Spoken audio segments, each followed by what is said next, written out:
Hey, and welcome back to this episode of Two Old Birds.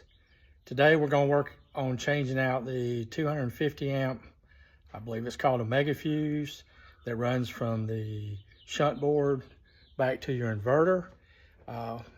Some of you that have these older wide bodies know that Bluebird used a Class T fuse and just put black tape around it and mounted it on a little bracket inside the bay. And over time that tape can deteriorate, wear out, possibility to have a short. There's been some fires over the years that not 100% that's what happened, but it's always that possibility.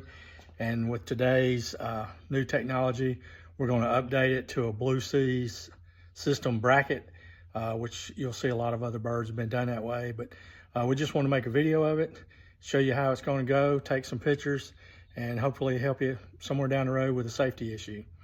Stay tuned.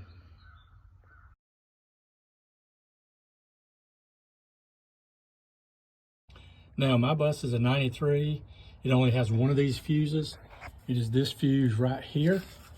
And you can see that the tape is wore out. There's a little bit of corrosion there.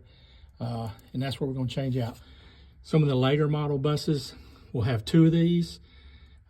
As the electric circuits got bigger, they went to dual converters, and you might have two. If you've added solar, you might have two. So if you haven't done this, I highly recommend you made the change.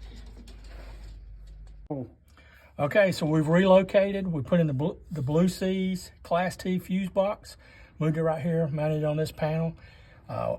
Luckily, we had enough battery cables to reach. We didn't have to rewire anything or get any new cables made. We've got the fuse in place, and all we've got left to do is snap the cover on. And that's it. Job well done.